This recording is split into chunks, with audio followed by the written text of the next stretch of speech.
नमस्कार, मी लतिका। आज तुम्हाला मी मिक्स पिठाची मस्त अशी रेसिपी बनवून दाखवणार आहे। त्यासाठी बघा, ज्वारीचं पीठ एक वाटी गच्च भरून घेतलेलं आहे। 1 चमचा चण्याच्या डाळीचं पीठ घेतले, 1 चमचा गव्हाचं पीठ घेतलेलं आहे। ही बाजरीचं पीठ घेतले 2 चमचे आणि 1 चमचा नाचणीचं पीठ, हे जरी नसेल तरी चालेल। आणि ही काय केलेलं आहे माहिती आहे का, 3 चमचे मी तांदळाचं पीठ घेतलेलं आहे। हे सगळं आपण काय करू, एक जागी करून घेऊया। मग ह्यात बाकीचं साहित्य टाकायचं। खूप छान लागतं बरं का। तुम्ही नाश्त्यासाठी पण बनवू शकता, टिफिनसाठी पण बनवू शकता। आणि जर तुमच्याकडे हे सगळे पीठं जर नसतील, जर आपलं धपाट्याचं पीठ वगैरे असेल तरी घेतलं तरी चालेल। एक बटाटा शिजवून पूर्ण थंड करून घेतलाय, तो ह्याच्यामध्ये असं खिसून घालायचा। थंड करून घ्यायचा पूर्ण, गरम गरम नका खिसू ह्याच्यामध्ये।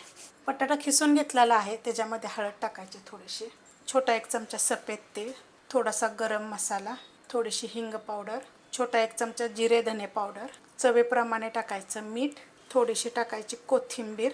आता ह्याच्यामध्ये तुम्ही काय टाकू शकता, मेथीची पण तुम्ही बारीक चिरून पानं जरी टाकली तरी चालेल। ह्याच्यामध्ये 10 ते 12 कढीपत्त्याची पानं चिरायची आणि टाकायची। खूप छान लागतं, तसं पण करून बघा एकदा।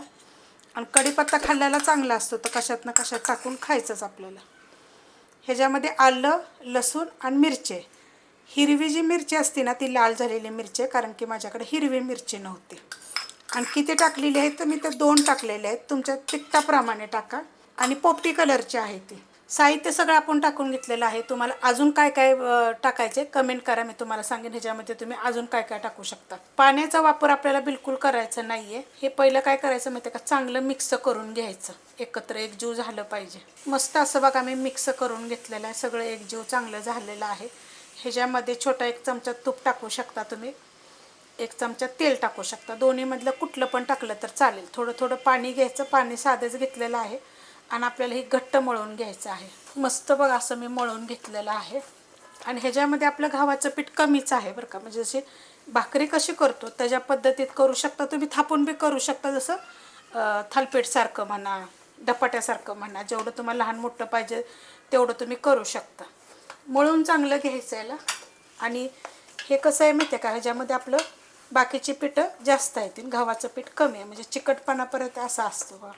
पण खूप चवीला छान लागतं बरं का। असं मळून घेतलं का नाही की लहान मोठं आवडीप्रमाणे आपण थापून घ्यायचं। हे रुमालावर पण तुम्ही धपाट्यासारखं थापू शकता। फक्त आता पालेभाज्या चांगल्या भेटतात का नाही, तर तुम्ही पालेभाज्यामध्ये मेथी, पालक, शापू असे टाकू शकता। बघा अशा पद्धतीत थापून घ्यायचं, एकदम भाकरीसारखं, सेम भाकरीसारखं थापायचं। तुम्हाला पाहिजे तर ह्याला तुम्ही होल पण पाडू शकता। आणि हेच का नाही मी नुसत्या बाजरीच्या पिठाचं पण करते ह्या दिवसा, म्हणजे थंडीच्या दिवसात खायला पण खूप चविष्ट लागतं बरं का। तवा गरम करत ठेवलेला आहे, त्याच्या आपण टाकून घेऊया आणि 1 मिनिटभर थांबायचं आणि मग त्याला आपण पाणी लावूया, पाणी लावून घेऊया। सेम भाकरीसारखं करायचं। जर तुम्हाला पाणी नसलेलं लावायचं ना, तर मग तुम्ही तसंच पलटी करून जरी भाजलं तरी पण चालेल। काय होतं, काहीतरी वेगवेगळं केलं तर ना खूप छान लागतं। तुम्हाला पाहिजे तुम्ही कांदा पण घालू शकता। एखादी गोष्ट जर तुम्हाला आवडत नाही तर ती स्किप पण करू शकता, नाही टाकली तरी पण चालू शकतं। पण सेम अशाच पद्धतीने एकदा करून बघा। आता हलकंसं पाणी आपण हे झालं का नाही की मग पलटी करूया। हलकंसं पाणी सुकलेलं आहे, पलटी करून घेऊया।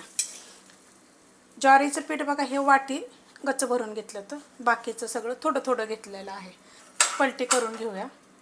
बघा मस्त सगळीकडून भाजली गेलेली, अशी थोडीशी कुठं कच्ची असेल का नाही तर मग भाजून घ्यायची। कांदा घाला ह्याच्यात, कांद्याची पात टाका ह्याच्यामध्ये। टिफिनला नेलं तरी तुम्ही चटणीवर ह्याच्यावर खाऊ शकता, दह्यावर खाऊ शकता। थंडीत दही नसेल खायचं तर कुठल्या पण चटणीवर कोरडं पण खूप छान लागतं।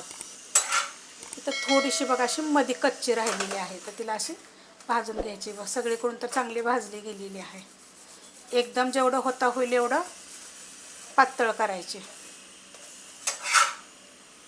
हे बघा भाजली का, मस्त सगळीकडून एकसारखी भाजली गेलेली आहे। मस्त अशी मिक्स पिठाची बटाटा घालून एकदा तुम्ही जरूर करून बघा अशा पद्धतीनं, खूप चविष्ट लागते। तुम्ही टिफिनला न्या, नाश्त्याला करा, शरीरासाठी खूप हेल्दी आहे। रेसिपी आवडली तर लाईक करा, सबस्क्राईब करा, कमेंट करा आणि शेअर बी करा।